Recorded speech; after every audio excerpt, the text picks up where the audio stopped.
বিশ্ব উষ্ণায়ন বাড়ছে, বৈশাখের দাবদাহে রীতিমতো পুড়ছে সারা বাংলা। আর এই গরম থেকে রক্ষা পেতে যেখানে গাছ লাগানো প্রয়োজন, সেখানে দেদার চলছে সবুজ নিধন। 1-2 মাসের মধ্যে উত্তর 24 পরগনার বনগাঁ বাগদা রাজ্য সড়কের বাজিতলা এলাকায় রাস্তার দুপাশে একের পর এক গাছ কেটে ফাঁকা করে ফেলছে এক শ্রেণীর মানুষ। এই গাছগুলো যারা মেরেছে, এই যে এটা তো এখানে আমরা দেখতে পাচ্ছি রাস্তার ধারে, কিন্তু আরও ছোট ছোট গলি রাস্তার মুখের গাছও মেরে দেওয়া হচ্ছে। সেখানে রাষ্ট্র নেতারা শুধু ভোটের রাজনীতি করছে।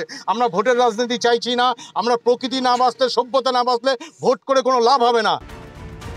আদালতের নির্দেশে যশোর রোডের প্রাচীন গাছ কাটা বন্ধ হয়েছে।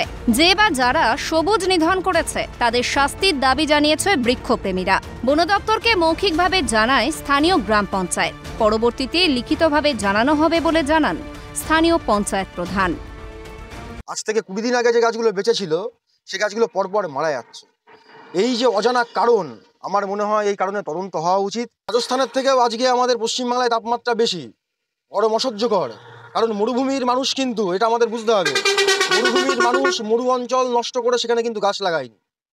আমরা আমাদের এই সবুজ ভূমিকে ধ্বংস করে আমরা মরুভূমি বানিয়ে ফেলেছি। এটুকুই মানুষের কাছে বলবার, যে গাছকে বাঁচান, এখনো সময় আছে। আমাদের ঘাটবড় অঞ্চলের অন্তর্গত এলাকায় যে সমস্ত গাছগুলো মারা গিয়েছে, এই যে দীর্ঘদিনের প্রাচীন গাছ, এই গাছের প্রতি আমাদেরও একটা মায়া আছে।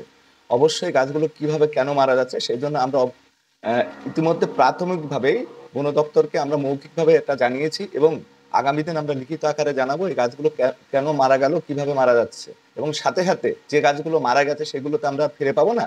তার জন্য আমরা যত গাছ লাগিয়েছি তার থেকেও বেশি বেশি গাছ লাগানোর চেষ্টা করবো পরিবেশকে সুন্দর রাখার জন্য। বৃক্ষরোপণের জায়গায় সবুজ নিধনে মত্ত এক শ্রেণীর স্বার্থলোভী মানুষ। কবে হুঁশ ফিরবে মানুষের? উত্তর 24 পরগনা থেকে জ্যোতির্ময় চক্রবর্তীর রিপোর্ট, ক্যালকাটা নিউজ।